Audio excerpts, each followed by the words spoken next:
Hi అండి అందరికి. ఈ రోజు మనం ఈ వీడియోలో చూస్తున్నవి ఏంటంటే 12th షిఫ్ట్ 2 అలాగే 13 షిఫ్ట్ 1 లో వచ్చినటువంటి బిట్స్ అన్నమాట. చివరి వరకు చూడండి. ఎందుకంటే ఈ మోడల్ బిట్స్ మనకి టెట్ లో రిపీట్ అవుతుంటాయి కాబట్టి అందరికీ కూడా చాలా యూజ్ఫుల్ అవుతుంది. ఇక్కడ ఫస్ట్ బిట్ చూస్తే క్రింది వానిలో వేటి మధ్య ప్రధాన సంఖ్యల సంఖ్య మరియు సంయుక్త సంఖ్యల సంఖ్య సమానం. ప్రధాన సంఖ్యలు అంటే ఏమిటి? ఒకటి లేదా అదే సంఖ్య కారణాంకాలుగా కలిగినటువంటి సంఖ్యలు. అంటే ఆ సంఖ్యని భాగించాలంటే ఒకటైనా తోనైనా భాగించాలి. ఒకటవ టేబుల్‌లోనైనా ఉండాలి. లేదా అదే సంఖ్య టేబుల్‌లోనైనా ఉండాలి. ఒక సంఖ్య అనేది. అటువంటి వాటిని ప్రధాన సంఖ్యలు అంటాం.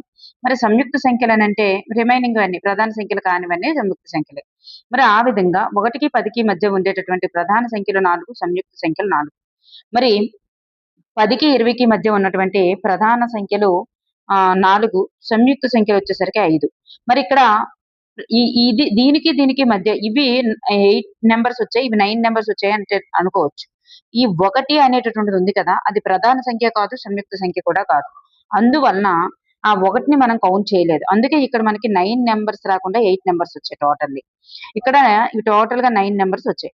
అయితే 20కి 30కి మధ్య ఉన్నటువంటి ప్రధాన సంఖ్యలు ఎన్ని అంటే 2, సంయుక్త సంఖ్యలు 8. మరి 30కి 40కి ఉన్నటువంటి ప్రధాన సంఖ్యలు ఏంటి? 31, 37. ఇక్కడ 23, 29. సో ప్రధాన సంఖ్యలు 2 సంయుక్త రిమైనింగ్ అన్ని కూడా సంయుక్త సంఖ్యలే. ఈ విధంగా వచ్చాయన్నమాట. సో 2 సమానంగా ఉన్నది ఆప్షన్ 1 మాత్రమే సరి అయింది. నెక్స్ట్ వన్, క్రింది వానిలో సత్య ప్రవచనం ఏంటి? పూర్ణాంకాల వ్యవకరణం దృష్ట్యా సంవృతం. పూర్ణ సంఖ్యలు వ్యవకరణం దృష్ట్యా సంవృతం కాదు. పూర్ణ సంఖ్యలు భాగాహారం దృష్ట్యా సంవృతం కాదు. పూర్ణాంకాలు భాగాహారం దృష్ట్యా సంవృతం అన్నారు. ఇక్కడ చూడండి, పూర్ణాంకాలు అనేటటువంటివి 0, 1, 2, 3, 4 ఇవి వ్యవకలనం చేసిన భాగాహారం చేసిన వీటి మధ్య వ్యవకలనం చేసిన భాగాహారం చేసిన అది అదే సంఖ్య వస్తుంది. మరి అంటే పూర్ణాంకాలే వస్తాయి. వాటి మధ్య వ్యవకలనం చేసిన సంకలనం చేసిన పూర్ణాంకాలు వ్యవకలనం చేసిన భాగాహారం చేసిన అవి పూర్ణాంకాలే వస్తాయి అన్నారు. సో పూర్ణాంకాలే నాకు తెలిసి ఇక్కడ సత్య ప్రవచనం కానిది ఏదని అడగాలనుకుంటున్నాను. ఎందుకంటే ఇక్కడ పూర్ణాంకాల వ్యవకలనం దృష్ట్యా సంవృతం, భాగాహారం దృష్ట్యా సంవృతం ఈ 2 కూడా కరెక్ట్ గానే ఉన్నాయి.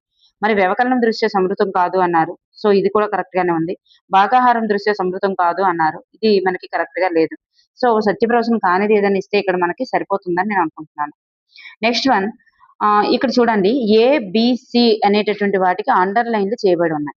మరి వాటి స్థానంలో ఇక్కడ ABC వాల్యూస్ అనేటటువంటి ఒక్కొక్క దాన్ని ప్రతిక్షేపించినట్లయితే మరి దీనిని సాటిస్ఫై చేయాలి. అంటే ఈ సింబల్స్ ఉంది కదా! అంటే ఫస్ట్ నెంబర్ కంటే రెండోది పెద్దదిగా ఉండాలి. ఈ మూడవ నెంబర్ కంటే కూడా రెండవదే పెద్దదిగా రావాలి. ఇలా ఈ నెంబర్స్ ఏవైనా ప్రతిక్షేపించేటప్పుడు ఏ స్థానంలో 6, బి స్థానంలో 7, సి స్థానంలో 4 ఇట్లా వీటిని ఒక్కొక్క దాన్ని ప్రతిక్షేపించినప్పుడు ఈ ఫస్ట్ నెంబర్ కంటే రెండవది పెద్దదిగా ఉండాలి. మూడవ నెంబర్ కంటే కూడా రెండవదే పెద్దదిగా రావాలి. ఇట్లా వచ్చేటటువంటి నెంబర్ ఏది వస్తుంది అంటే ఆప్షన్ 2 వేసినప్పుడు మాత్రమే వస్తుందండి. సో ఇది మాత్రమే మనకి సరైన ఆన్సర్. గుర్తుపెట్టుకోండి, ఒకవేళ చెక్ చేయండి. నెక్స్ట్ వన్, 2, 3, 5, 2ను ఏ కనిష్ట సంఖ్యచే గుణించగా వచ్చే లబ్ధం పరిపూర్ణ వర్గం అవుతుంది అన్నారు. ఫస్ట్ మనం ఇది కూడా ఆప్షన్స్ ద్వారా వెళ్ళిపోవడమే చాలా ఇంపార్టెంట్. ఫస్ట్ చిన్న సంఖ్యతోనే తీసుకోండి. మనకి ఇదే ఫస్ట్ రైట్ ఆన్సర్ వచ్చింది. 2, 3, 5, 2 తో 3ని మల్టిప్లికేషన్ చేసినప్పుడు మనకి ఏమొస్తుందంటే 7056 వస్తుందండి. ఇది 84 జా వస్తుంది అట్లా. సో మనకి 84 యొక్క వర్గం కాబట్టి సో 84 అనేది ఇక్కడ మనకి రైట్ ఆన్సర్ అవుతుంది అనమాట. 84 అనేటటువంటిది ఇక్కడ మనకి రైట్ ఆన్సర్.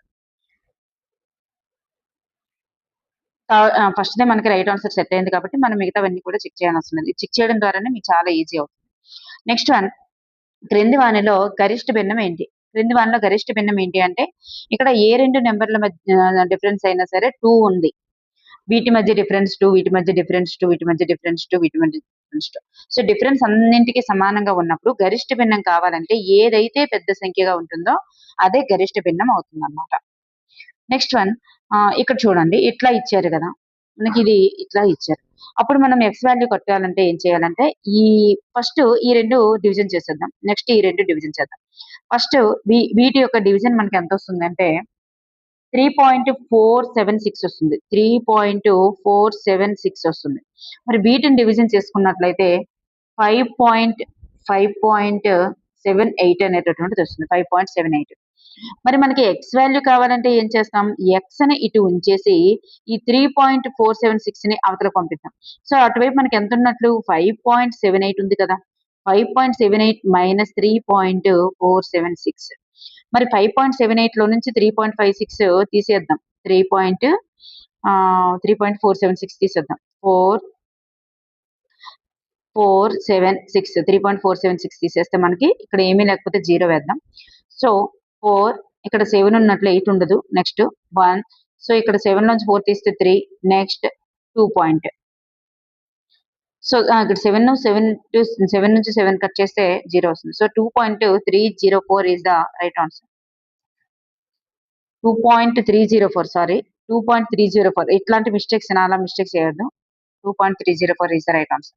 నెక్స్ట్ వన్, ఒక వృత్త వ్యాసార్థాన్ని 10% పెంచగా దాని పరిధిలో పెరుగుదల శాతం ఎంత? ఒక వృత్త వ్యాసార్థాన్ని గనక 10% పెంచితే దాని పరిధిలో పెరుగుదల శాతం, మనకి ఇట్లా పెరుగుదల తగ్గుదల శాతం అడిగారు అనుకోండి, అప్పుడు ఏం చేయాలంటే ఫస్ట్ మీదన మనం డిఫరెన్స్ అనేది వేయాలి. అంటే పాతదాని వ్యాసార్థం అంటే ఈ పరిధిని పెరుగుదల అన్నారు కదా, అంటే పాత పరిధి ఎంత ఉంది, కొత్త పరిధి ఎంత ఉంది, పాత పరిధికి కొత్త పరిధికి డిఫరెన్స్ అనేది పైన వేసుకోవాలి. పైన వేసుకొని మొత్తం అనేటటువంటిది కింద వేసుకొని ఇంటూ 100 అనేది వేయాలి మనం. అప్పుడు మనకి ఈజీ అవుతుంది అన్నమాట. మొత్తం కాదు, పాత పరిధి అనేది వేయాలి కిందన. అంటే పాతది డిఫరెన్స్ పైన వేసి పాతది కిందన వేసి ఇంటూ 100 చేస్తే మనకు వచ్చేస్తుంది. డిఫరెన్స్ ఏంటి? యాక్చువల్ గా అయితే 2πr అనేటటువంటిది పాత పరిధి. మరి ఈ ఆర్ వాల్యూ అనేటటువంటిది 10% పెంచారు కదా, 10% పెంచారు అంటే దాని అర్థం 1.1 అనే అర్థం. సో 2πr దగ్గర 1.1 అనేది అర్థం. మరి రెండింటికి డిఫరెన్స్ ఎంత ఉన్నట్లు? రెండింటికి డిఫరెన్స్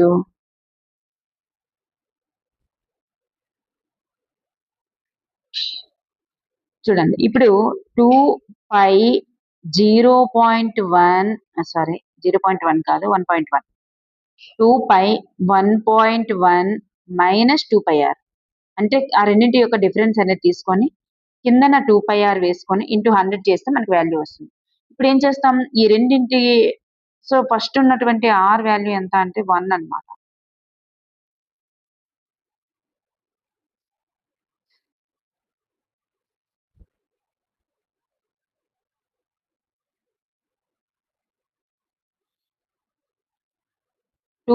సారీ, ఇప్పుడు మనం ఆర్ వాల్యూ ఎంత అంటే 1 అన్నమాట.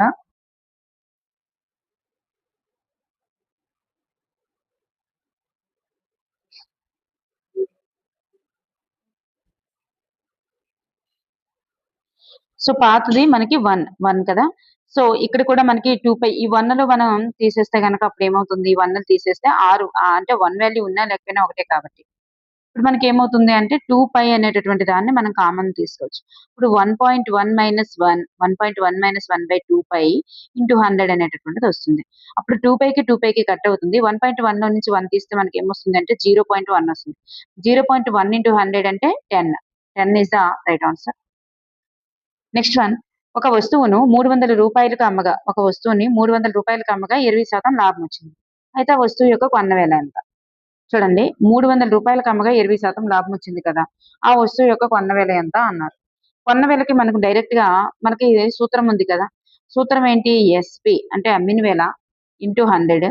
అమ్మిన వేల into 100 by 100 plus profit percentage అంటే 20%. చూడండి, అమ్మిన వేల into 100 by 100 plus profit percentage. అప్పుడు అమ్మిన వేల ఎంత వచ్చింది? ఎంత చెప్పారు? 300 ఇంటూ 100 బై 120. అప్పుడు మనకి 30,000 బై 120 అనేది వస్తుంది. సో 0 కట్ అవుతుంది. 0 కట్ అయినాక 12 తో మనం డివిజన్ చేస్తున్నట్లయితే 250 అనేటటువంటిది వస్తుంది అన్నమాట. 250 is the right answer. Next one, next one, A యొక్క ఆదాయం బి యొక్క ఆదాయం కన్నా 25% ఎక్కువ. అయితే బి యొక్క ఆదాయం ఏ కన్నా ఎంత తక్కువ? చూసారా, వెరీ సింపుల్. ఏ యొక్క ఆదాయం బి యొక్క ఆదాయం కన్నా 25% ఎక్కువ. అంటే అర్థం ఏంటి? ఇది ఒక 125 అని అనుకుందాం. ఏ యొక్క ఆదాయం ఎంత? 125 అని అనుకుందాం. మరి అయితే బి యొక్క ఆదాయం ఏ కన్నా ఎంత తక్కువ? ఎంత తక్కువ? అప్పుడు మనం ఏం వేయాలి అంటే, చూడండి, బి యొక్క ఆదాయం వేయాలి. సారీ, ఈ రెండింటి యొక్క డిఫరెన్స్ అనేటటువంటిది మనం పైన తీసుకోవాలన్నమాట. బి యొక్క ఆదాయం వేస్తాం. బి యొక్క ఆదాయం వేసిన తర్వాత ఏ యొక్క ఆదాయం, బి యొక్క ఆదాయము బై ఏ యొక్క ఆదాయము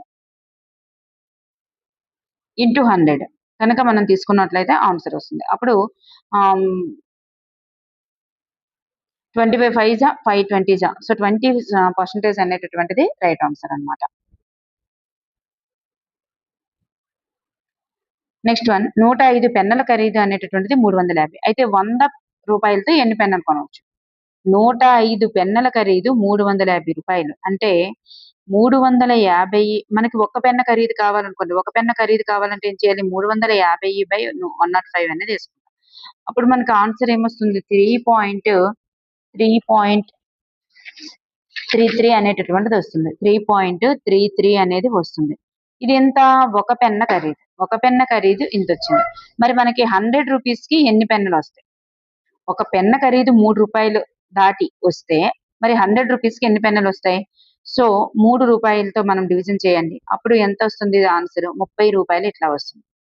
సో 30 పెన్నులు ఇట్లా వస్తుంది అనమాట. 100 రూపాయలతో 3 రూపాయలు చొప్పున మనం ఎన్ని పెన్నులు కొనగలం? 30 పెన్నులు అనేవి కొనగలం అన్నమాట. నెక్స్ట్ వన్, ఒక వ్యక్తి తన ఆదాయంలో 15% తన పిల్లల వైద్యపై ఖర్చులు చేస్తున్నాడు. వృత్తరేఖ చిత్రంలో దీన్ని సూచించే సెక్టర్ కోణం ఎంత? తన మొత్తం ఆదాయంలో 15% వైద్య ఖర్చులు చేస్తున్నాడు. 15% వైద్య ఖర్చులు చేస్తున్నాడు. అప్పుడు మనం సెక్టర్ చూడండి, ఇక్కడ మనకి ఏం అడిగారంటే సెక్టార్ యొక్క కోణం అడిగారు. సెక్టార్ యొక్క కోణానికి సూత్రం ఏంటి? డైరెక్ట్ గా ఎక్స్ బై 100 ఇంటూ 360 కదా సెక్టర్ కోణానికి సూత్రం. మనకి ఎక్స్ అని వాల్యూ ఎంత ఇచ్చారు? 15 ఇచ్చారు. So 100 into 360. ఇప్పుడు మనం కట్ చేసుకున్నట్లయితే 5 2 జా 5 3 జా 2 1 జా 2 18 జార్. సో 18 3 జార్ 54. 54 ఈజ్ ద రైట్ ఆన్సర్. 18 3 జార్, ఇక్కడ 3 ఉంది, ఇక్కడ 18. సో 54% అనేది రైట్ ఆన్సర్. అంటే డైరెక్ట్ గా ఇది సూత్రమే అనమాట. నెక్స్ట్ వన్, క్రింది మార్కుల యొక్క మధ్యగతం. మధ్యగతం అడిగితే మనకు తెలుసు కదా, దీంట్లో మధ్యగా ఉండేటటువంటిది మాత్రం వేసేయకూడదు. ఆన్సర్ లో అది కూడా ఉంటది. కానీ వీటిని ఆరోహణ క్రమం గానీ అవరోహణ క్రమంలో గానీ మార్చాలి. 11 15 ఆరోహణలో మారుస్తున్నా. 23 24 25 27 33 అండ్ 34 అండ్ 42. ఇక్కడ ఎన్ని నెంబర్లు ఉన్నాయి? టోటల్ గా 10 నెంబర్లు ఉన్నాయి. మనకి ఎన్ని వచ్చాయి? 10 నెంబర్లు. 10 నెంబర్లలో మన మధ్యగతం కట్టాలంటే ఏం చేయాలి? ఇటు ఒక 4 తీసేస్తాం, వెనక నుంచి ఒక 4 తీసేస్తాం. అప్పుడు మనకి మధ్యలో వచ్చేటటువంటివి 2 నెంబర్లు ఉన్నాయి. ఏంటంటే అవి 24 25. మరి ఈ మధ్యగతం కట్టాలంటే ఏం చేయాలంటే ఈ 24 25 ప్లస్ బై 2, ఈ రెండింటిని ప్లస్ చేసి బై 2 చేస్తే మనకు మధ్యగతం వస్తుంది.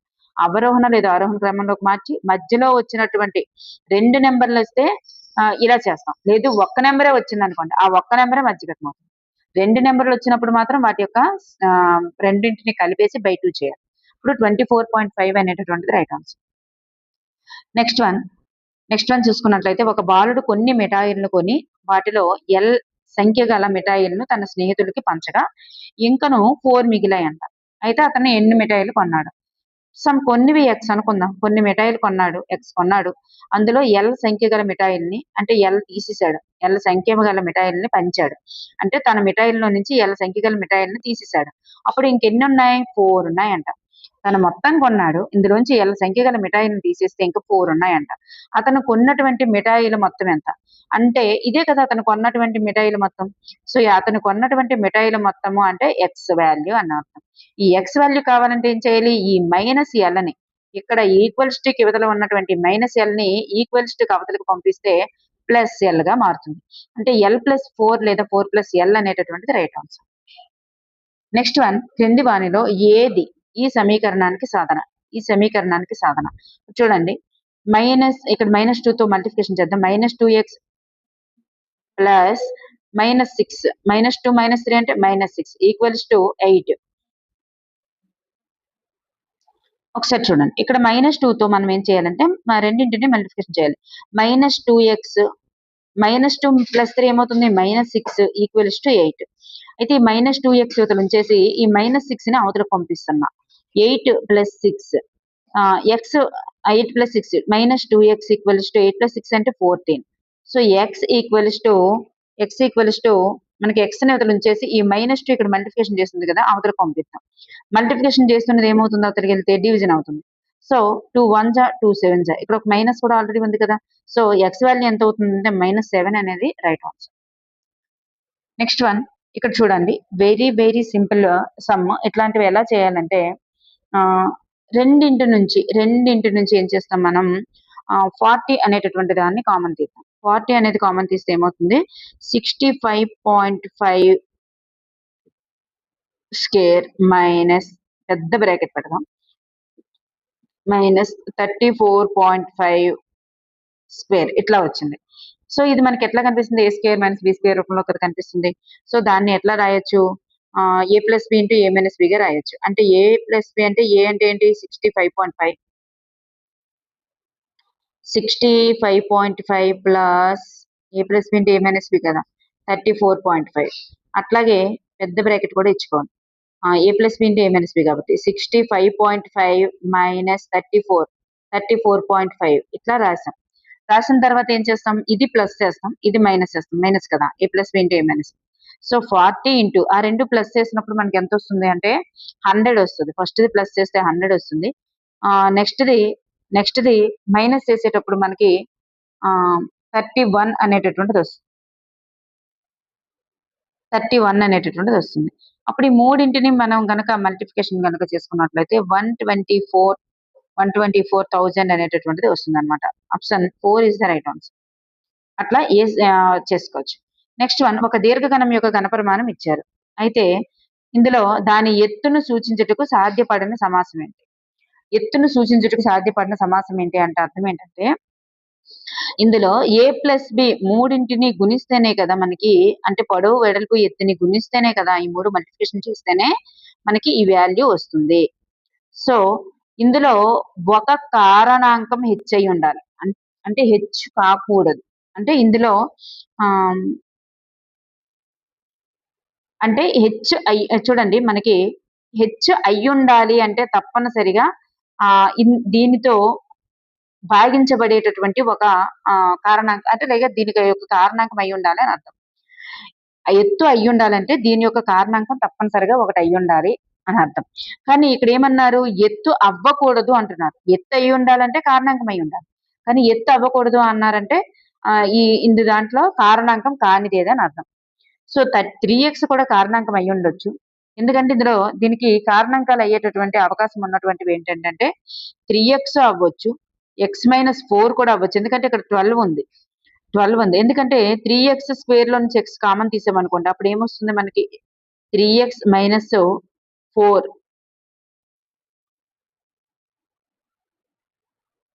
లేదా 3x కామన్ తీసామనుకోండి. ఇక్కడ 3x కనుక కామన్ తీస్తే మనకి 3x కామన్ తీస్తే x - 4 అనేటటువంటిది వస్తుంది.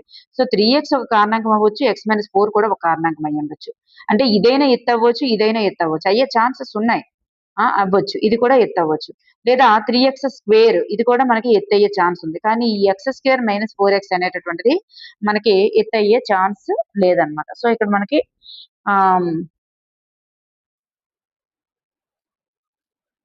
ఎస్ x² - 4x ఎత్తు అయ్యే ఛాన్స్ ఉంది, కానీ 3x² అనేటటువంటిది ఎత్తు అయ్యే ఛాన్స్ లేదనమాట. ఆప్షన్ 3 అనేది సరికాదు. నెక్స్ట్ వన్, ఇక్కడ చూస్తే అమ్మకందారు 76 కిలోల వెన్నను కొని తన షాప్ లో ఉన్నటువంటి 12 కిలోగ్రాములు 500 గ్రాముల వెన్నతో కలిపాడు. దాని నుండి 82 కేజీల వెన్నను అమ్మితే అతని వద్ద మిగిలిన వెన్న ఎంత? చూడండి, 76 కేజీల వెన్నను కొన్నాడు. తన షాప్ లో ఎంత ఉంది? 12 కేజీల 500 గ్రాములు ఉంది. 76కి 12 కేజీల 500 గ్రాములు అంటే 12.5. 12.5 అనేది యాడ్ చేద్దాం. అయితే కలిపాడంట. దాని నుంచి 82 తీసివేసేయాలి. సో, అంటే మనకి 8.5లో నుంచి మనం 82 తీసివేసేయాలి. అప్పుడు తన దగ్గర మిగిలి ఉన్నది 6.5 అనేది మనకి ఇక్కడ రైట్ ఆన్సర్. నెక్స్ట్ వన్, ఒక దీర్ఘ చతురస్రాకారపు భూమి కొలత ఇచ్చారు. భూమి అంటే ఏంటి? పొడవు ఇంటూ వెడల్పే కదా. భూమి కొలత ఇచ్చారు. దానికి ప్రతి వైపు కూడా 4 వరుసలలో కంచి వేయాలంటే అవసరమైన వైరు యొక్క పొడవు ఎంత? చూడండి, అక్కడ మనం ఏం చేయాలంటే చుట్టుకొలత కట్టాలి. చుట్టుకొలతకి ఈ 4 సార్లు చుట్టుకొలత కట్టాలని అర్థం అనమాట. ఫస్ట్ ఒక చుట్టుకొలత కడదాం. దీర్ఘ చతురస్రానికి ఒక చుట్టుకొలత కడదాం. దీర్ఘ చతురస్రానికి ఒక చుట్టుకొలత కడితే 2 ఇంటూ ఎల్ ప్లస్ బి కదా చుట్టుకొలత. ఈ రెండింటిని కలపండి. 0.7 0.5 ఎంత అవుతుంది మనకి? 1.2 అనేది అవుతుంది. అంటే ఇది మనకి చుట్టుకొలత. 1.2 అంటే ఎంత? 2.4 అని అర్థం. ఇది మనకి ఒకసారి చుట్టుకొలత దీర్ఘ చతురస్రానికి. కానీ 4 చుట్టుకొలతలు కదా అడిగారు. 2.4 ఇంటూ 4 అనమాట. 4 వరుసల్లో కంచి వేయాలంటే 2.4 ఇంటూ 4 ఈక్వల్స్ టు ఎంత వస్తుందంటే 9.6 అనేటటువంటిది వస్తుంది. సో మనకి 9.6 అనేది మనకి అవసరమైన వైర్ అవుతుంది. 4 సార్లు చుట్టుకొలత కట్టడమే వైర్. నెక్స్ట్ వన్, ఒక గోడ గడియారం యొక్క నిమిషాల ముళ్ళు యొక్క పొడవు 15 సెంటీమీటర్స్. గోడ గడియారం ఎట్లా ఉంటే నిమిషాల ముళ్ళు యొక్క పొడవు 15 సెంటీమీటర్స్. అంటే అర్థం ఏంటి? వ్యాసార్థం. వృత్త వ్యాసార్థమే 15 సెంటీమీటర్స్ అని అర్థం. మరి వాటి యొక్క ముళ్ళు కొన ఒక గంటలో ఎంత దూరం కదులుతుంది? ఒక గంటలో ఎంత దూరం కదులుతుంది అంటే, ఒక నిమిషాల ముళ్ళు ఒక గంటలో చుట్టూ వాటి యొక్క పరిధి మొత్తం తిరిగేస్తుంది అనమాట. అంటే ఒక రౌండ్ మొత్తం వేసేస్తుంది ఒక గంటకి. అంటే అక్కడ అర్థం ఏంటి? ఎంత దూరం తిరిగినట్లు? 2πr దూరం తిరిగినట్లు. అంటే వృత్త పరిధి అంత దూరం. 2πr అనేటటువంటిది అంత దూరం తిరిగినట్లు. కానీ ఇక్కడ మనకి ముళ్ళు పొడవే r కదా. సో r వాల్యూ మనకు తెలుసు. ఇక్కడ పై వాల్యూ కూడా తెలుసు. పై వాల్యూ ఎంత ఇచ్చారు? 3.14 వేయమంటున్నారు. r వాల్యూ ఎంత ఇచ్చారు? 15. సో మనకి 3.14 ఇంటూ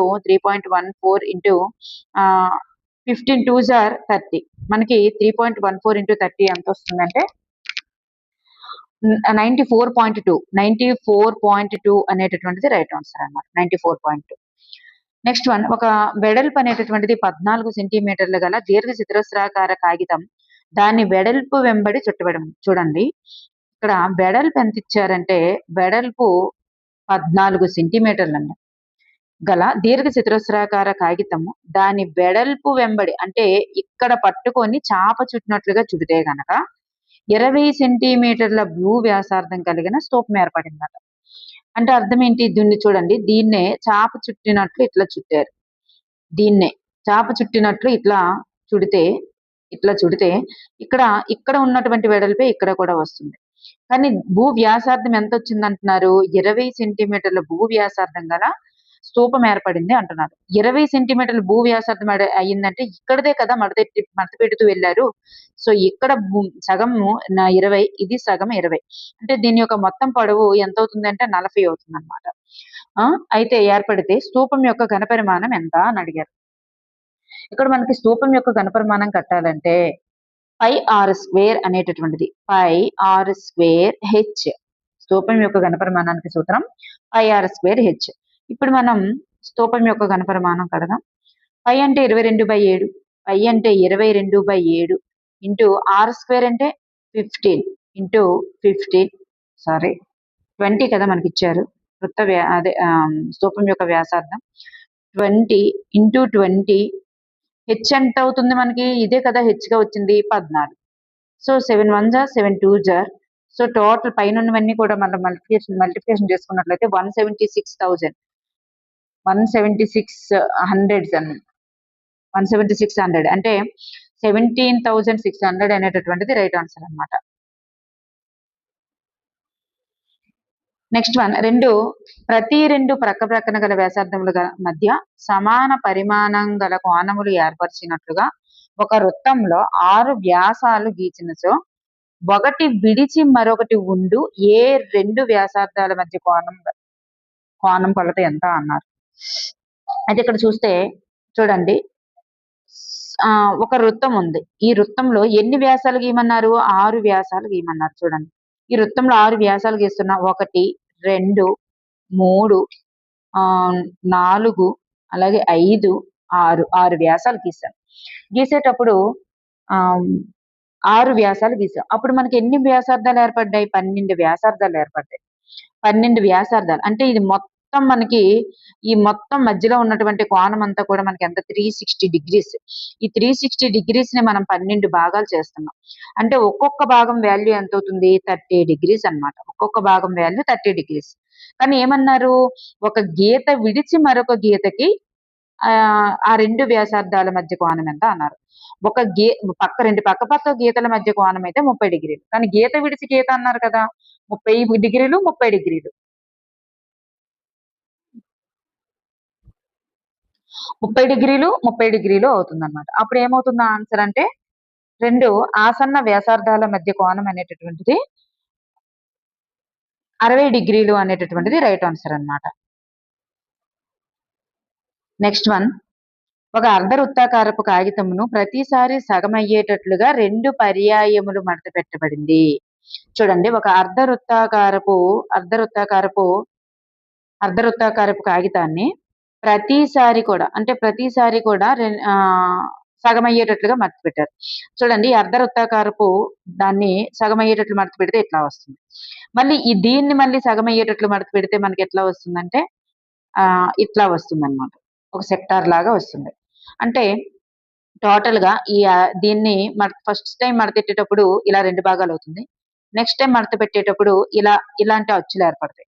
సో మడత విప్పిన తర్వాత దానిపై ఏర్పడిన ఒకటి విడిచి మరొకటి ఉన్నటువంటి క్రిసిస్ ల మధ్య కోణం, అంటే మడత పెట్టినప్పుడు ఏర్పడినటువంటి గీత అన్నమాట. ఇట్లా చూడండి, అర్ధవృత్తంలో ఈ సరళ రేఖ మీద కోణం ఎంత ఉంటుందండి? 180 డిగ్రీలు ఉంటుంది. ఇవి ఎన్ని భాగాలు చేయబడ్డాయి? 4 భాగాలు చేయబడ్డాయి. అంటే ఒక్కొక్క భాగం వాల్యూ ఎంత వస్తుంది? 45 డిగ్రీస్ వస్తుంది. 45 డిగ్రీస్. కానీ ఏమన్నారు ఇక్కడ?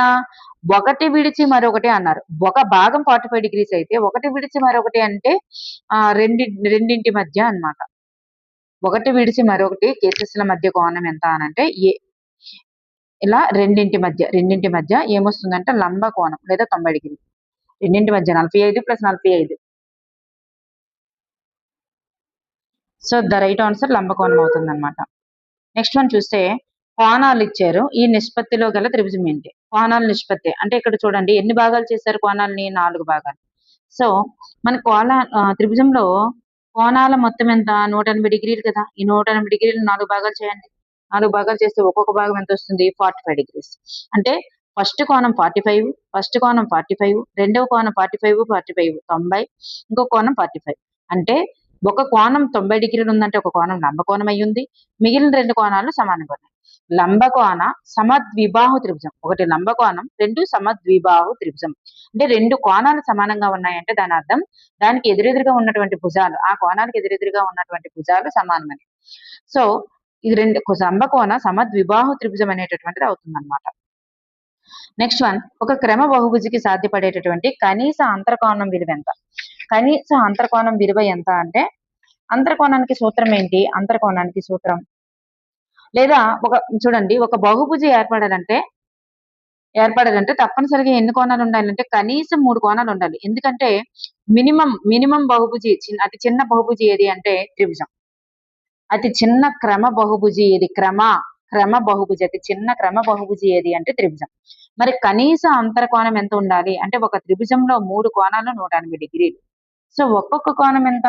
60 డిగ్రీలు. సో మినిమం ఒక కోణం వాల్యూ ఎంత ఉండాలి? కనీస అంతర్కోణం విలువ సాధ్యపడేటటువంటి క్రమ బహుభుజి అంటే అన్ని కోణాలు సమానంగా ఉండేటటువంటి వాటినే క్రమ బహుభుజి అంటారు. అన్ని కోణాలు, అందులోపల ఉన్నటువంటి అన్ని కోణాలు సమానంగా ఉండడాన్ని క్రమ బహుభుజి అంటారు. అయితే ఇక్కడ అన్ని కోణాలు సమానంగా ఉండేటటువంటి త్రిభుజంలో మరి ఒక్కొక్క అంతర్కోణం విలువ ఎంత వస్తుందంటే 60 డిగ్రీలు. అంటే ఒక క్రమ బహుభుజికి సాధ్యపడే కనీస అంతర్కోణం విలువ ఎంత అంటే 60 డిగ్రీలు అనేది రైట్ ఆన్సర్. నెక్స్ట్ వన్, ఇక్కడ క్రింది వానిలో వేటి ఫలితం 85 కన్నా -5 తక్కువ అన్నారు. 85 కన్నా -5 తక్కువ అంటే అర్థం ఏంటంటే 80 రావాలి అని. వేటి ఫలితం 80 వస్తుంది. మీరు ప్రతి ఒక్కటి చేయండి, చేస్తే మీకు అర్థమవుతుంది. ఫస్ట్ ఇట్లా ఉండేటప్పుడు ఏం చేయాలంటే పెద్ద బ్రాకెట్ లోపల ఏది ఉందో దాన్ని ముందు కంప్లీట్ చేయాలండి. పెద్ద బ్రాకెట్ లోపల ఉన్న దాన్నే కంప్లీట్ చేయాలి. ఈ బ్రాకెట్ ఈ బ్రాకెట్ కంప్లీట్ చేయాలి, ఈ బ్రాకెట్ కి ఈ బ్రాకెట్ కంప్లీట్ చేయాలి. అలా చేసినప్పుడే ఇట్లా వచ్చింది అనుకోండి, ఫస్ట్ ఈ చిన్న బ్రాకెట్ లో ఉన్న దాన్ని కంప్లీట్ చేస్తూ టోటల్ గా పెద్ద బ్రాకెట్ లో ఉన్న దాన్ని చేయాలి. అలా చేయాలన్నమాట. ఇలా చేసినప్పుడు మనకు ఆన్సర్ ఏమొస్తుందంటే, ఫస్ట్ దాన్ని పెద్ద బ్రాకెట్ లో ఉన్నదాన్ని చూసుకున్నట్లయితే ఇది ఇంటూ కదా, మైనస్ మైనస్ ఇంటూ చేసినప్పుడు ప్లస్ వస్తుంది. 45 ఇంటూ -5, 45 ఇంటూ -5 -240 అనేది వస్తుంది. సెకండ్ వన్ +25, ఇది ఇక్కడ minus minus plus 25 +25 into 3, +25 into 3 ఎంత వస్తుంది మనకి 75, 75 +5, 75 +5 ఎంత వస్తుంది, సో 80. మనకి ఇక్కడ ఆన్సర్ ఆప్షన్ 2 అనేది రైట్ ఆన్సర్. మరి ఇక్కడ చూడండి, minus minus plus +15, minus minus plus +25, 25 into 3 వచ్చింది. సో ఇక్కడ మనకి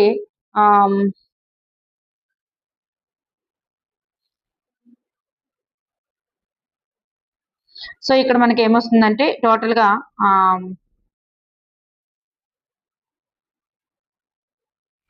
40 ఇంటూ 3 అనేది వస్తుంది. సో ఇక్కడ కూడా మనకి రైట్ ఆన్సర్ కాదు. ఇక్కడ మనం చూసుకున్నట్లయితే -10 ఇంటూ -10, -10 ఇంటూ -10 -5, -10 ఇంటూ 5 ఎంత వస్తుందంటే 100 -5 అనేది వచ్చింది. సో ఇక్కడ మనకి 2 మాత్రమే సరైనది. నెక్స్ట్ వన్ మనం చూసుకున్నట్లయితే, క్రింది వానిలో ఏ ప్రధాన సంఖ్య రెండు విభిన్న జతల కవల ప్రధాన సంఖ్యలలో ఉమ్మడిగా ఉంటుంది. ఏ ప్రధాన సంఖ్య అనేది రెండు విభిన్న కవల ప్రధాన సంఖ్యలలో ఉమ్మడిగా ఉంటుంది అంటే అర్థం, ఇప్పుడు చూడండి, రెండు విభిన్న కవల ప్రధాన సంఖ్యలు వేద్దాం. కవల ప్రధాన సంఖ్యలు అంటే 3, 5 అంటే వాటి మధ్య తేడా రెండు ఉండేటటువంటి వాటిని కవల ప్రధాన సంఖ్యలు అంటారు. అలాగే 5, 7 వీటి మధ్య తేడా 2 వస్తుంది. అలాగే 11, 13 ఇది కూడా కవల ప్రధాన సంఖ్య. ఇట్లా రావాలి. మరియు ఏ ప్రధాన సంఖ్య రెండు విభిన్న జతల కవల ప్రధాన సంఖ్యల్లో ఉమ్మడిగా ఉంటుంది.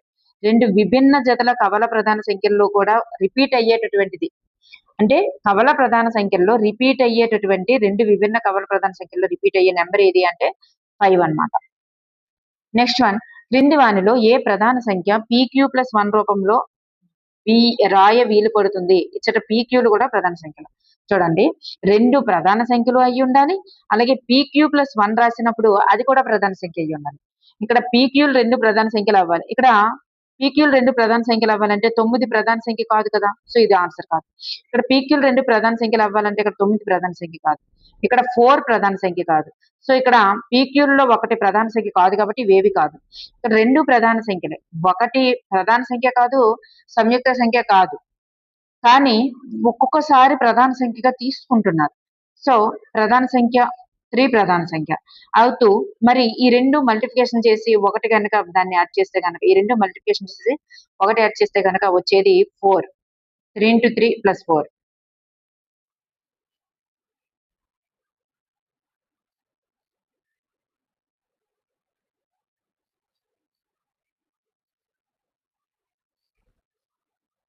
చూడండి, ఇక్కడ మనకి సమ్ కూడా రాంగే కదా ఉంది. సమ్ కూడా ఇక్కడ మనకి రాంగే ఉంది. ఎందుకంటే ఇక్కడ చూస్తే మనకి సింగిల్ గా ఇచ్చట PQలు కూడా ప్రధాన సంఖ్యలు అన్నారు. ఇక్కడ PQలు ప్రధాన సంఖ్యలు అవుతూ ఇట్లా PQ+1 రూపంలో రాయగలిగేటప్పుడు నెంబర్ కూడా ప్రధాన సంఖ్య అయి ఉండాలి అంటే మరి రావట్లేదు కదా. సో 7, 4, 28 + 1 29 ఇది మనకి ప్రధాన సంఖ్య అవుతుంది. కానీ ఇక్కడ ఇండివిజువల్ గా తీసుకుంటే ప్రధాన సంఖ్యలు కాదు. సో ఇక్కడ మనకి క్వశ్చన్ కూడా రాంగ్ ఉంది, ఇక్కడ ఇచ్చినటువంటి క్వశ్చన్ రాంగ్ ఉంది, ఆప్షన్ కూడా రాంగ్ ఉంది అనమాట. నెక్స్ట్ వన్ చూస్తే, క్రింది వాటిలో పైథాగరియన్ త్రికం కానిది ఏంటి. పైథాగరియన్ త్రికం అంటే ఏంటి, ఇక్కడ రెండు భుజాల వర్గాల మొత్తం అనేది, రెండు భుజాల వర్గాల మొత్తం మిగిలిన కర్ణం యొక్క వర్గం మొత్తానికి సమానమై ఉన్నారు. అంటే 5² ఇక్కడ చూడండి, 5² + 12² అనేటటువంటిది 13² కి సమానంగా ఉండాలని. అలాగంటే రెండు చిన్న సంఖ్యల మొత్తం మిగిలిన పెద్ద సంఖ్య వర్గాల మొత్తానికి సమానం. రెండు చిన్న సంఖ్యల వర్గాల మొత్తం అనేది పెద్ద సంఖ్య యొక్క వర్గాల మొత్తానికి సమానం అయి ఉండాలి. అంటే ఇక్కడ అర్థం ఏంటి, 7² + 24² అనేది 25² కి సమానంగా ఉండాలి. అలాగే 80 స్క్వేర్ ప్లస్ 15 స్క్వేర్ అనేటటువంటిది 17 స్క్వేర్ కి సమానంగా ఉండాలి.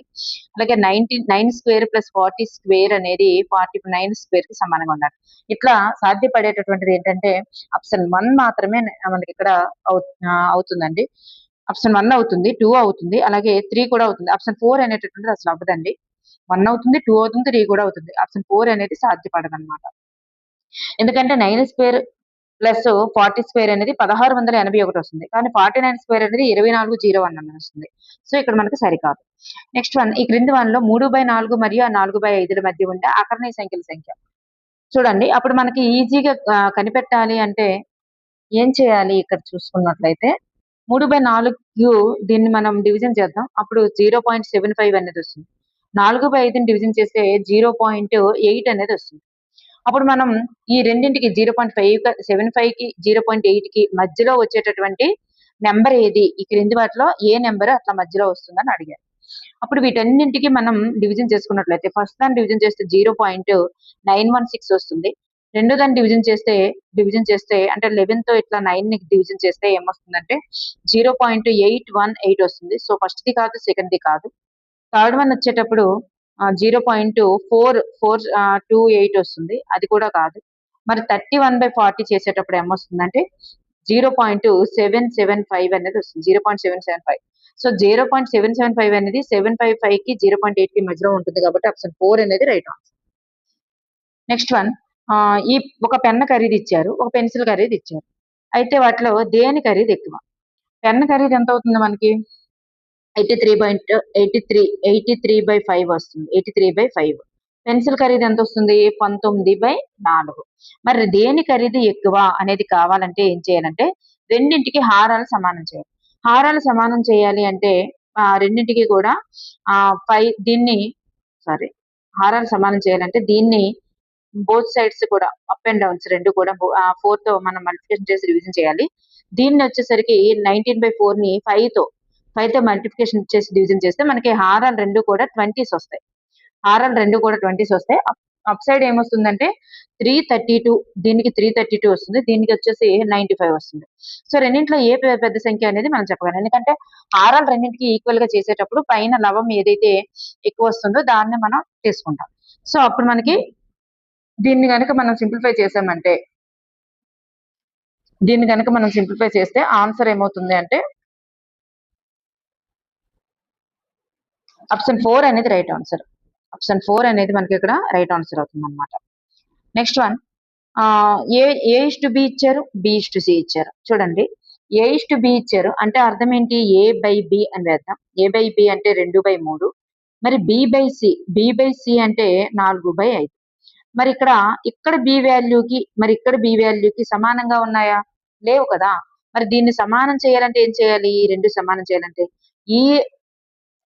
దీనిని 4 తో మల్టిప్లికేషన్ అంటే 4 తో గుణించి భాగించాలి. ఈ భిన్నాన్ని 3 తో గుణించి భాగించాలి. అప్పుడు ఏమవుతుంది? ఇక్కడ వాల్యూస్ అనేటటువంటివి ఈక్వల్ గా వస్తాయి. చూడండి, A/B ఈక్వల్స్ టు పైన ఏముంది? 8/12.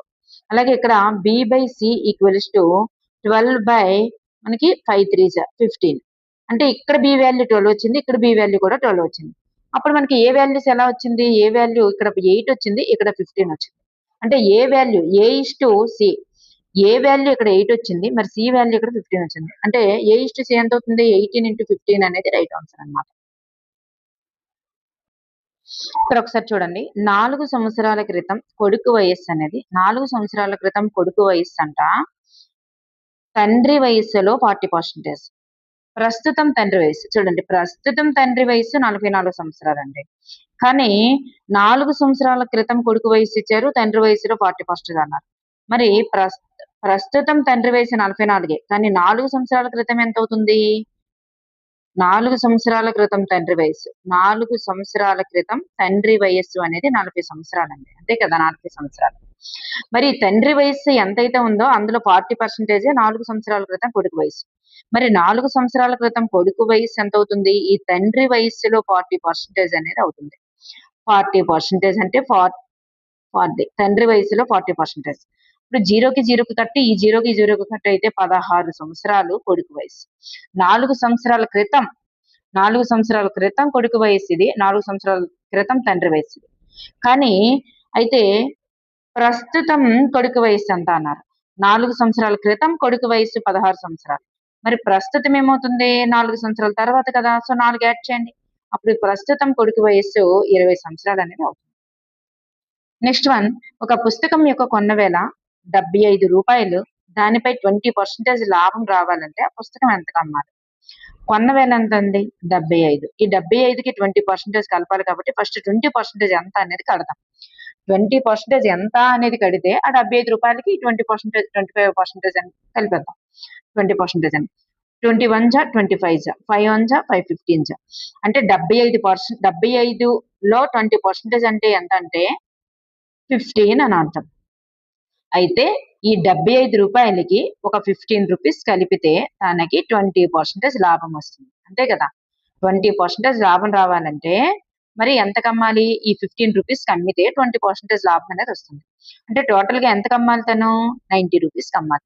90 రూపీస్కి అమ్మినప్పుడే 75 రూపీస్ ఉన్నటువంటి వస్తువు 15 రూపాయల లాభంతో, అంటే 20% లాభంతో మరి అమ్మడం జరుగుతుందన్నమాట 90 రూపీస్కి. నెక్స్ట్ వన్, డజను వస్తువులను కొన్న వేల అర డజను వస్తువులను అమ్మిన వేలకు సమానమట. డజను వస్తువుల కొన్న వేల అంటే 12 సిపి అనేటటువంటిది, కొన్న వేల అనేది 6 ఎస్పికి సమానం అంట. ఎస్పికి సమానం. అప్పుడు ఎస్పి బై సిపి ఏమవుతుంది? ఎస్పి బై సిపి ఏమవుతుంది? సో ఈ 6ని ఇటు పంపిద్దాం. ఈ 6ని ఇటు పంపించి ఈ సిపిని అటు పంపిస్తున్నాం. అప్పుడు ఏమవుతుంది? 12/6 అనేది అవుతుంది. 12/6 అంటే 2. అంటే SP by CP equals to 2 అన్నమాట. అప్పుడు ఎస్పి ఏమవుతుంది? ఎస్పి ఏమవుతుంది? 2సిపి అవుతుంది. 2సిపి అవుతుంది. ఎస్పి అనేది అంటే అమ్మిన వేల అనేది కొన్న వేలకి డబల్. అమ్మిన వేల అనేది కొన్న వేలకి డబల్ అన్నమాట అర్థం. అప్పుడు లాభ శాతం ఎంత అవుతుందండి? మామూలుగా అయినా మనం కట్టేయచ్చు. ఇప్పుడు ప్రాఫిట్ కావాలి. ఇప్పుడు ప్రాఫిట్ కావాలంటే ఇట్లా ఉన్నాను నేను, ఇట్లా వచ్చిందా. ఇప్పుడు ప్రాఫిట్ కావాలంటే మనకి ప్రాఫిట్ కి సూత్రం ఏంటి? SP minus CP by CP into 100. అంటే ఎప్పుడైనా ప్రాఫిట్ కావాలంటే ఏం చేయాలి? Difference by old number into 100. ఇప్పుడు ఎస్పి మైనస్ సిపి ఎంత అవుతుంది? ఎస్పి అంటే ఎంత? 2సిపి కదా. ఎస్పి అంటే మనం ఆల్రెడీ చెప్పుకున్నాం 2సిపి అని. ఎస్పి అంటే 2సిపి. ఇప్పుడు 2సిపి ఇది కట్ చేస్తున్నా. ఎస్పి అంటే 2సిపి minus CP by CP into 100. 2సిపిలోంచి ఒక సిపి తీస్తే ఏమవుతుంది? సిపి వస్తుంది బై సిపి వస్తుంది into 100. CP by CP cut అయితే 100 అనేటటువంటిది రైట్ ఆన్సర్ అన్నమాట. 100 అనేది right answer. Next one, 0 to 10, 10 to 20, 20 to 30 ఈ తరగతుల్లో 10 కి 20 తరగతుల యొక్క ఎగువ అవధి ఏంటి? ఈ 20 అనేది ఎగువ అవధి, 10 అనేది దిగువ అవధి అవుతుంది. సో 10 అనేటటువంటిది రైట్ ఆన్సర్. 20 అనేటటువంటిది రైట్ ఆన్సర్. 10 అనేది దిగువ అవధి, 20 అనేటటువంటిది ఎగువ అవధి అవుతుంది కాబట్టి 10 దిగువ అవధి, 20 అనేది ఎగువ అవధి. 20 is the right answer. Next one, ఒకేసారి 2 నిష్పాక్షికమైనటువంటి నాణ్యాలను ఎగరవేశారు. 2 నాణ్యాలను ఎగరేస్తే అంటే ఒక నాణ్యంకి ఒక హెచ్చు ఒక టైల్ ఉంటుంది, ఇంకో నాణ్యానికి ఒక హెచ్చు ఒక టైల్ ఉంటుంది. ఒక నాణ్యంకి ఒక హెచ్చు ఒక టైల్, ఇంకో నాణ్యానికి ఒక హెచ్చు ఒక టైల్ ఉంటుంది. ఈ రెండింటిని ఎగరేసినప్పుడు మరి ఎట్లా పడొచ్చు? 2 హెచ్చులైనా పడొచ్చు, 2 టైల్స్ అయినా పడొచ్చు, ఒక హెచ్చు ఒక టైల్ అయినా పడొచ్చు, ఒక టైల్ ఒక హెచ్చు అయినా పడొచ్చు. 2 నాణ్యాలను ఎగరవేసినప్పుడు ఈ రకంగా 4 రకాలుగా పడుతుంది. మొత్తంగా ఎన్ని రకాలుగా పడొచ్చు? మొత్తంగా 4 రకాలు. ఇందులో బొమ్మ వచ్చేటటువంటి సంభావ్యత ఎంత అన్నారు. మొత్తం ఎన్ని రకాలుగా వచ్చే అవకాశం ఉంది అనేది మనం ముందుగా తెలుసుకోవాలి.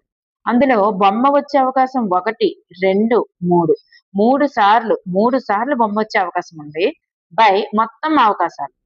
అంటే ఇక్కడ సంభావ్యతకి సూత్రం ఏంటంటే ఎన్ని అనుకూలనాలు ఉన్నాయి. 3 అనుకూలనాలు ఉన్నాయి. మొత్తం అనుకూలనాల సంఖ్య 3 అంటే ఇక్కడ బొమ్మ పడే అవకాశం ఉన్నటువంటి అనుకూలనాలు బై మొత్తం అనుకూలనాలు అంటే 3/4 అనేది right answer. Next one, T అనేటటువంటి అక్షరాల యొక్క అమరిక ఇట్లాగా రూపొందించాలంటే, ఇది 2 అగ్గిపుల్లలా రూపొందించాలంటే అవసరమైన అగ్గిపుల్లల సంఖ్యను తెలిపే నియమం ఏంటి? 1 అమర్చాలంటే 2 అగ్గిపుల్లలు అవసరమయ్యాయి. మరి 2 టీలు అమర్చాలంటే ఎన్ని అవసరం అవుతాయి? 4 అవసరం అవుతాయి.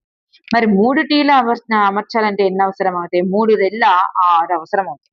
అంటే అక్కడ అర్థం ఏమవుతుంది? 2తో ఇక్కడ ఏ నెంబర్ అయితే వస్తుందో, ఇక్కడ 1 అంటే ఇక్కడ 2 అగ్గిపుల్లలు అవసరమయ్యండి. 1కి 2 అగ్గిపుల్లలు అవసరమయ్యాయి. మరి 2కి 2 అగ్గిపుల్లలు అవసరం అవుతాయి. మరి 3కి 3 అగ్గిపుల్లలు అవసరం అవుతాయి. అంటే 2 అనేది స్థిరంగానే ఉంటుంది. కానీ పక్కన ఉన్నటువంటి నెంబర్‌నే మనం మారుస్తున్నాం. అంటే 2 అనేటటువంటిది స్థిరంగా ఉంచుకున్న పక్కన మల్టిప్లికేషన్ చేయాల్సిన నెంబర్‌నే మారుస్తున్నాం. అంటే 2p అనేటటువంటిది సూత్రం అవుతుందన్నమాట. నెక్స్ట్ వన్, ఈ క్రింది వానిలో ఏది -3xy యొక్క కారణాంకం కాదు? -3xy యొక్క కారణాంకం ఏటై ఉండొచ్చు? -3 అవ్వచ్చు, -3x అవ్వచ్చు, -3xy కూడా కారణాంకం అయ్యి ఉండొచ్చు, x అవ్వచ్చు, y అవ్వచ్చు, xy కూడా అవ్వచ్చు, -xy కూడా అవ్వచ్చు. ఇట్లా మళ్ళీ -3y కూడా అయ్యే అవకాశం ఉంది. ఇట్లా ఎన్ని రకాలుగా కూడా అయ్యే అవకాశం ఉంది.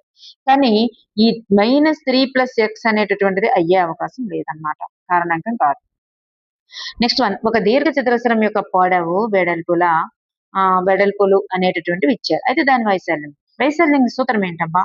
పొడవు ఇంటూ వెడల్పే కదా. 6p² - 5p + 2 5p + 2 into వెడల్పేద్దాం p-2. ఇప్పుడు మల్టిప్లికేషన్ చేస్తే ప్రతి సంఖ్యను pతో గుణించండి, తర్వాత ప్రతి సంఖ్యని 2తో గుణించాలి.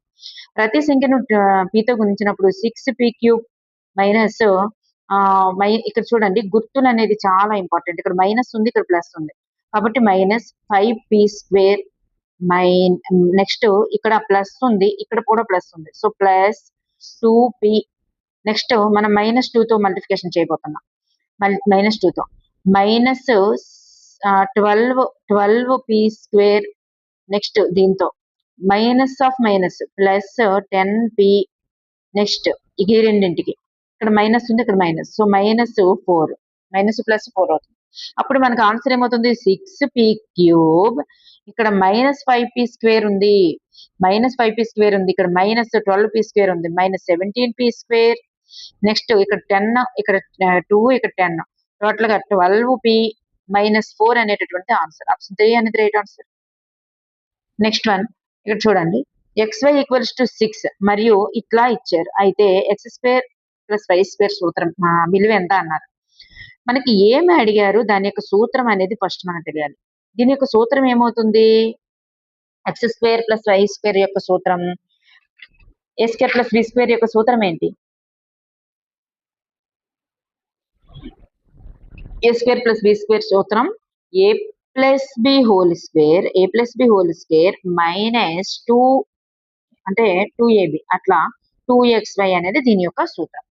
అంటే ఈ రూపంలో కనిపించేటట్లుగా మనం ఈ రూపంలో నెంబర్స్ వచ్చేలాగా సెట్ చేసుకోవాలి. అంటే x + y వాల్యూ అనేది మనకు కావాలి, ఇక్కడ ఉన్నటువంటి xy వాల్యూ కూడా కావాలి. అప్పుడే మనం దీని యొక్క సింగిల్ డిజిట్ ని మనం కనిపెట్టగలం. ఇక్కడ x + y వాల్యూ మనకు అనేది తెలుసా? x + y వాల్యూ మనకు తెలుసా? తెలియదు. మరి xy ఉంది కదా, xy వాల్యూ మనకు తెలుసు. మరి ఇందులో నుంచి మరి x + y వాల్యూని బయటికి లాగాలి. అప్పుడు ఏం చేయాలి అంటే ఇక్కడ ఉన్నటువంటి వాటిలో ఇక్కడ x² y అనేది ఉంది, ఇక్కడ xy² అని ఉంది. రెండింటి నుంచి మనం ఏం బయటికి తీస్తానంటే నేను రెండింటి నుంచి xyని కామన్ తీస్తాను. xy కామన్ తీస్తే ఇందులో మనకి ఏం మిగిలింది? x మిగిలింది. మరి పక్క దాంట్లో ఏం మిగిలింది? y మిగిలింది. అంటే ఇట్లా వచ్చింది, ప్లస్ x + y, ఈ ప్లస్ పక్కన వేయాల్సిందేనండి, ఇది x + y = 63 ఇట్లా వచ్చింది కదా. ఈ మొత్తం సమీకరణంలో నుంచి x + yని నేను కామన్ తీస్తున్నాను. కామన్ తీస్తే అప్పుడు ఇక్కడ xy మిగిలింది, ప్లస్ ఇక్కడ ఏముంటుంది? x + y అనేది వచ్చేస్తే +1 మిగిలింది, = 63. అయితే ఇక్కడ మనకి x + yని చూడండి కట్టబోతున్నాం. ఇక్కడ xy వాల్యూ ఎంత? xy వాల్యూ 6 కదా, xy వాల్యూ 6, 6 + 1 అంటే 7. అంటే ఇక్కడ x + y × 7 = 63. అంటే x + y వాల్యూ ఎంత వచ్చింది మనకి? x + y వాల్యూ 63/7 వస్తుంది, అంటే 9. x + y వాల్యూ మనకి 9 వచ్చింది. x + y వాల్యూ తెలిసింది, మరి xy వాల్యూ తెలిసింది. అప్పుడు ఈ సూత్రాన్ని బట్టి x² y² సూత్రం వాల్యూని కడతాం. చూడండి, x + y² అంటే 9² - 2xy మైనస్ 2xy అంటే 2xy వాల్యూ ఎంత 6. 9 స్క్వేర్ అంటే 81 మైనస్ 12. 81 నుంచి మనం 12 తీస్తే ఎంత వస్తుంది 69 అనేది రైట్ ఆన్సర్ 69. నెక్స్ట్ వన్, ఒక పాల వ్యాపారి 3 రోజుల పాటు వరుసగా మనకి ఇది చూడండి ఇన్ని పాలు అమ్మిందంట. అయితే ఈ 3 రోజుల్లో ఆమె అమ్మినటువంటి మొత్తం పాలు చాలా ఈజీగా కట్టేయచ్చు కదా. 25.2 అని వేయండి, మిల్లీ లీటర్ని 0.2గా వేయండి, 0.2, 15.5 గా వేయండి, 9.750. ఎందుకంటే ఇవన్నీ కూడా ఈక్వల్ గా వచ్చేటట్టు వేసుకోవాలి ఇట్లా. అప్పుడు ఈ లేని దగ్గరలో జీరో వేసుకున్నా మనకి ఈజీయే. 0, 5 ఎడిషన్ చేస్తున్నాం ఎందుకంటే మొత్తం పాలు అడిగారు కాబట్టి ఇక్కడ మొత్తము అమ్మిన మొత్తము అడిగేటప్పుడు ప్లస్ వేసుకుంటాం. 5 అంటే ఇక్కడ 7 7 ఏమవుతుంది 14 ఇక్కడికి వస్తుంది. నెక్స్ట్ 10 10, నెక్స్ట్ 40 40 50 సారీ 50 ఇది 20 కదా 20. సో 50.450 అంటే 50 లీటర్ల 450 మిల్లీగ్రాములు అనేటటువంటిది రైట్ ఆన్సర్.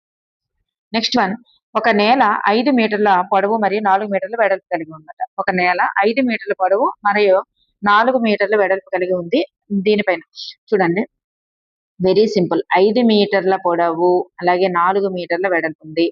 దీని లోపల 3 మీటర్ల భుజం కలిగినటువంటి ఒక చతురస్రాకారం కార్పెట్ వేయబడింది. అయితే కార్పెట్ వేయని నేల స్థలం, కార్పెట్ వేసింది కాదు, కార్పెట్ వేసింది ఏమవుతుంది చతురస్ర వైశాల్యం, కార్పెట్ వెయ్యింది అడిగారు అంటే అప్పుడు ఏం చేయాలి మొత్తం వైశాల్యంలో నుంచి ఈ చతురస్ర వైశాల్యాన్ని తీసివేయాలి. మొత్తం వైశాల్యం ఏమవుతుంది చతురస్ర వైశాల్యం, దీర్ఘచతురస్ర వైశాల్యం అంటే ఏంటి ఈ పొడవు ఈ వెడల్పు గుణించేస్తే వచ్చేది దీర్ఘచతురస్ర వైశాల్యం. చతురస్ర వైశాల్యం అంటే ఏంటి 4 భుజాలు సమానమే కదా, 4 భుజాలు సమానం. ముందు దీర్ఘచతురస్ర వైశాల్యం 20, 5 4 5 20 కదా, ఇందులో నుంచి చతురస్ర వైశాల్యం తీసివేయాలి. చతురస్ర వైశాల్యానికి సూత్రం ఏంటి ఏ స్క్వేర్ అంటే 3 స్క్వేర్ అంటే 3 3 9. అప్పుడు మనకి మిగతాది ఎంత వచ్చింది 11 మనకి ఆన్సర్ అవుతుంది. అంటే మొత్తం దీర్ఘచతురస్ర వైశాల్యం నుంచి చతురస్ర వైశాల్యం తీసేస్తే వచ్చేది మిగిలిన కార్పెట్ వేయనటువంటి స్థలం. నెక్స్ట్ వన్, ఒక దీర్ఘచతురస్రాకార జలాశయంలోనికి ఇక్కడ జలాశయం ఉంది. ఇందు లోపలికి నిమిషానికి 60 లీటర్ల చొప్పున నీరు చేరుతుందట. 60 లీటర్ల చొప్పున నీరు చేరుతుంది. అయితే మరి జలాశయం ఘనపరిమాణం అంట 108 ఘనపు మీటర్లు అంటే లీటర్లకి 1000 ఉందన్నమాట ఘనపు మీటర్లు. అయితే ఈ జలాశయంలో నింపడానికి పట్టే కాలము గంటల్లో కనుక్కోమన్నారు. కానీ మనకి ఇక్కడ ఇచ్చింది ఎంత నిమిషానికి ఇచ్చారు, మన కట్టింది మాత్రం గంటల్లో కనుక్కోమన్నారు. చూడండి నిమిషానికి ఇచ్చారు, గంటల్లో కొట్టమన్నారు. కానీ ఇక్కడ చూడండి లీటర్లో అది పోస్తుంది, ఘనపు మీటర్లలో ఇది ఉంది. అంటే 1000 వంతుల డిఫరెన్స్ లో వాటర్ ఉంది. ఇది కూడా అవర్స్ కూడా డిఫరెన్స్ ఉంది. ఇప్పుడు మనకి ఏం లేదు, వెరీ సింపుల్. ఈ ఘనపు మీటర్లని మనకి లీటర్లోకి మారాలంటే ఏం చేయాలంటే ఘనపు మీటర్లని మనకి లీటర్లోకి మారాలంటే పక్కన 1000తో గుణించాలి. 1000తో గుణిస్తే 3 సున్నాలండి. అర్థమవుతుంది కదా, 1000 సున్నాలు. ఇది ఘనపు లీటర్లు కెపాసిటీ. మనకి ఏమన్నారు ఒక నిమిషానికి ఇంత వస్తుంది కదా, ఒక నిమిషానికి అంత వస్తుంది. ఒక నిమిషానికి అంటే అర్థం ఇంత ఇస్తే ఒక గంటకు అంటే ఏమవుతుంది ఒక నిమిషానికి 60 లీటర్లు. ఒక నిమిషానికి 60 లీటర్లు అయితే ఒక గంటకి ఎన్ని లీటర్లు అవుతుంది 60 × 60 కదా, 60 × 60 ఒక గంటకి 60 × 60 చొప్పున పడుతుంది అనమాట. ఒక గంటకి 60 × 60 చొప్పున పెడితే ఇన్ని లీటర్లు ఎంత టైం తీసుకుంటుందండి అంటే ఒక గంటకి 360 నిమిషాలు లీటర్లు 3600 లీటర్లు.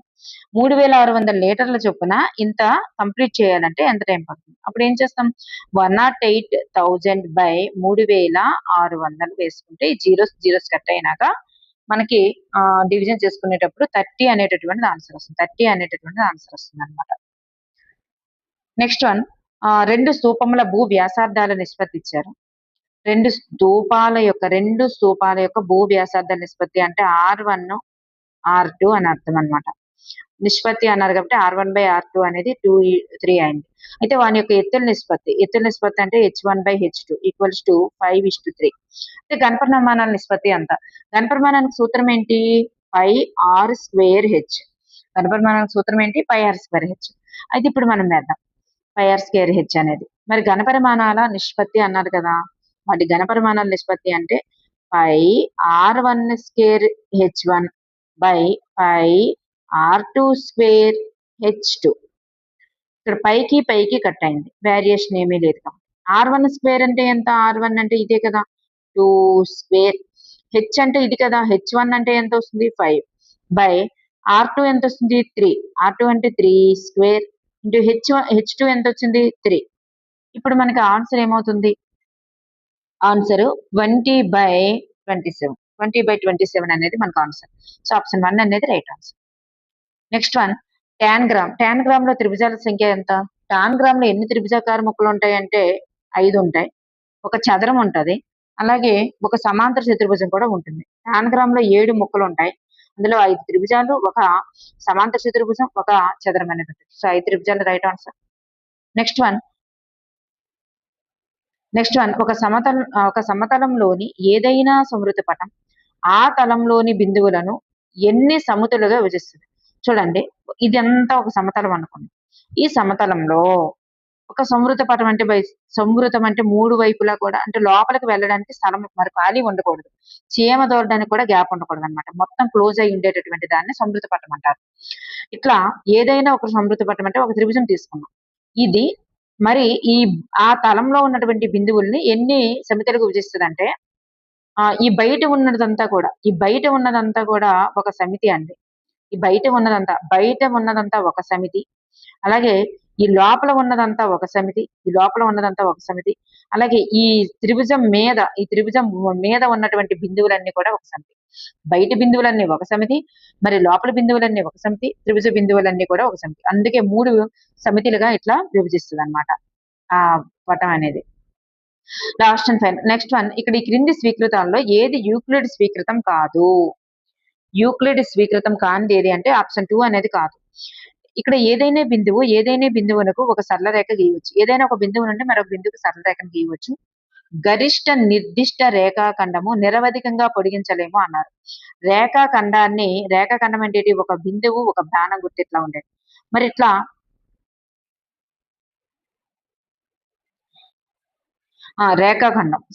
రేఖాఖండాన్ని నిరవధికంగా పొడిగించలేము అన్నారు. ఇది రేఖాఖండం కాదు.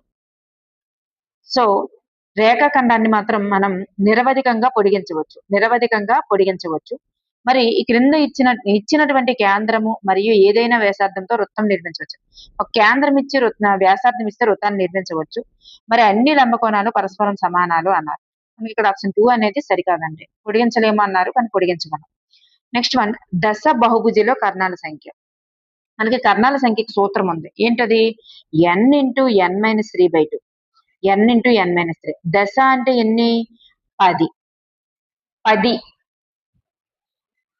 సో 10 బహుభుజిలోని కర్ణాల సంఖ్య అన్నారు కాబట్టి 10 - 3/2. ఇప్పుడు ఏమవుతుంది? 70/2 అంటే 35 అనేది మనకి రైట్ ఆన్సర్. ఓకే అండి, థ్యాంక్ యూ ఫర్ ఎవరీవన్.